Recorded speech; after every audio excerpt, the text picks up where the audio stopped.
because our lead coming from the Commonwealth. It was a Thursday night football battle royale, AFC style, as the shorthanded, missing a couple guys on defense, including Von Miller, the Bills visiting the Patriots. It's like, wow, the Patriots played a little bit better. They lost to the Vikings on a tough break late in that game on Thanksgiving night. And here's another opportunity, divisional game for New England to show the world that they are better than they have been. And it's a measuring stick. How do you match up against the Bills? You got Al Michaels there. Herb Street was hanging out. Now, I don't know if you watched this or not. Maybe you have a job. Maybe you don't have Amazon. I have no idea. Well, Josh Allen had a pair of touchdown passes. Buffalo had to punt several times, which was shocking. But in the end, the Bills Mafia pummeled the Patriots 24-10 in a game that did not even feel that close. The Bills improved to 9-3. New England dropping to 6-6. They will not finish at 500. There's no way mathematically possible they can finish at 500. So the better story is in the losing locker room. So that's where we're going to go. We'll start there. The question right off the top, the quarterback. Do the Patriots have a Mac Jones problem? And I'm nodding my head yes. I've got imposter, Reba McEntire, and bedpost. And we will tie all of these random things that are in no way related together. And we are going to make some Boston cream pie, which will make you feel a little better. So, I'm going against the popular opinion, the Quarterback Apologist Club. The Quarterback Apologist Club says it's not Mac Jones' fault. Blame the fat man, Matt Patricia. And I'm certainly not sitting here and saying Patricia is without culpability. But Mac Jones' performance blows. And we were all bamboozled by Mac Jones. His recent statistics over the last month were pretty good. We talked about as we handicapped the game. We got it completely wrong after the first quarter. But Mac Jones had been the better quarterback statistically over the last month than his rival with the Bills. And you look at everything that's happened over the course of the season. He survived the Bailey Zappi quarterback controversy. Mac actually looked good early in this game. It turned out to be a facade and completely disintegrated as the game went on. We were led astray. And as the game progressed, watching Mac attempt to play quarterback against what was supposed to be a flea-bitten Bills defense, it was akin to waterboarding. I wanted to puke in my mouth watching Mac try to matriculate the ball down the field. Jones, excuse my French, you're lacking the je ne sais quoi, right? You're not that guy, pal. Trust me, you're not that guy. Imposter. I'm telling you, the guy's an imposter. Mac played like a country bumpkin.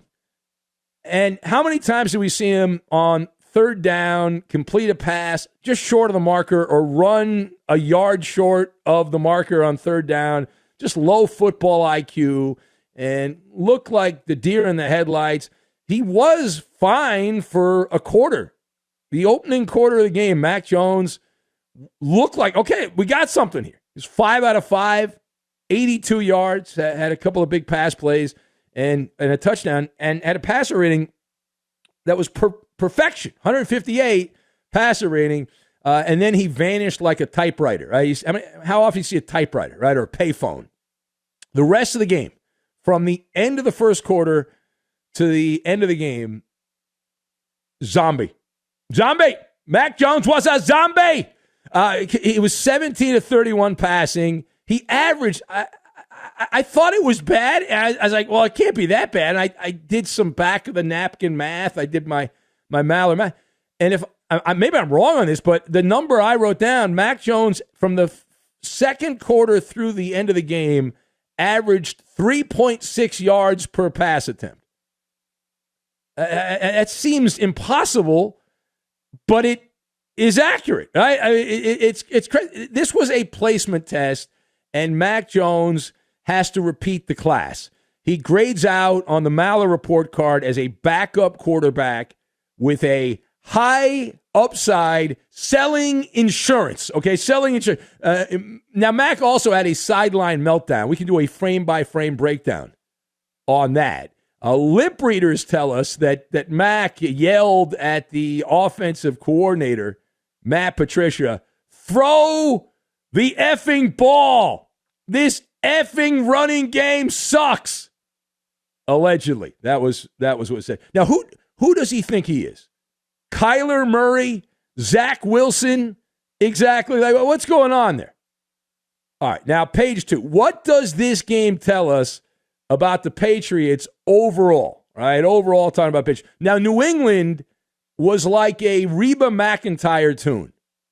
Okay, all dressed up with nowhere to go. They had those great Patriot uniforms on.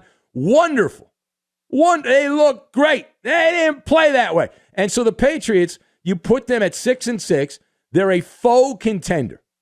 I have them as a faux contender. They're what in the boxing world you'd call them a ham and egger. They're a bunch of ham and eggers. Ordinary team, garden variety, nothing to brag about on social media. An ugly brand of football. I mean, and they hadn't been that bad in a while, but it was unentertaining. Bill Belichick, he doesn't have a terrible team. It's just not a serious contender. The defense, above average. They are solid but unspectacular. In the food industry, you would call them pink slime, hot dog filler, right? A mix of meat byproducts and preservatives. That they don't have the sex appeal. There's no wow factor there. They're lacking the dynamic playmakers. I mean, you watch the Patriots, you can see this here.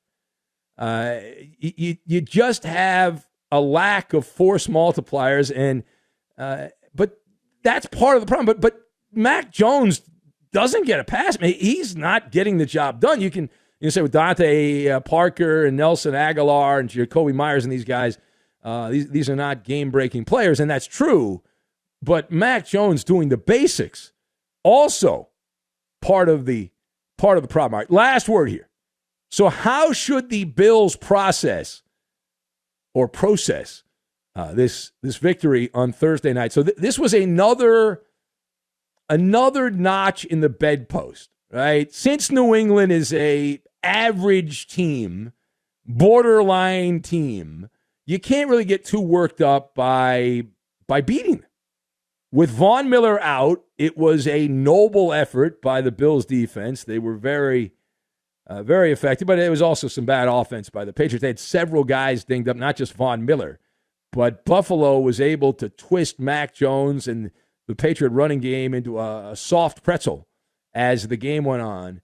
And after that early deficit, I mean, they came out first 3 drives, they scored on all 3 of them, the Bills, and eventually put the Patriots in a body bag. It was a buzzsaw situation. Josh Allen, far from perfect. He was not. I mean, that fumble, Patriots missed a field goal after that, and there was just no sense of urgency.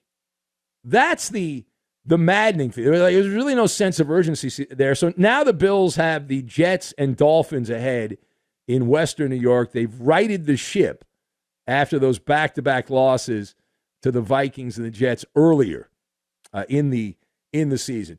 All right, it is the Ben Maller Show. The Ben Maller Show as we press on here through the overnight hours, and we'll give you a little flavor, a little taste of what's going on here with these Patriots and with their side of things. So Mac Jones, the big story, the sideline confrontation, the quarterback yelling at the offensive coordinator, Matt Patricia, throw the effing ball. This effing running game sucks. Classic temper tantrum. I thought I was watching Kyler Murray out there. Here's Mac Jones asked about that. I'm sure he'll give a totally honest answer on what the hell happened there when he was screaming and yelling and having a hissy fit. What I said was about throwing it deeper in the short game. You know, I got to execute that part better, but it's the short game that we kept going to, which was working. But I felt like we needed chunk plays, and, you know, I shouted that out to kind of get everyone going, and that's emotional. That's football. I'm passionate about this game. Yeah, very passionate. Okay, here's more. So passionate. See, you can do that when you're good. This is what people understand. People think it's there's some kind of code. There's no code to it. Like if you're if you're winning a bunch of games and you have a hissy fit, it's great. If you suck, like Kyler Murray or Mac Jones would do it, it's a whole different conversation. Okay, comprende? All right, here's more. Here's Mac Jones, and he's talking about the A word.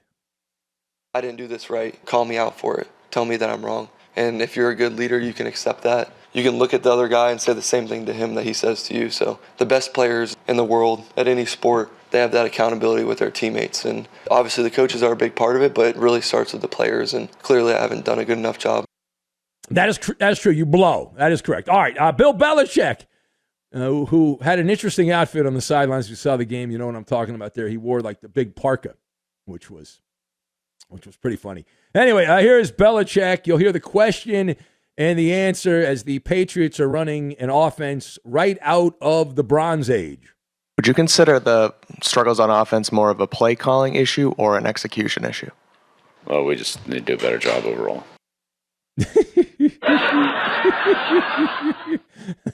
Thank you, Captain Obvious.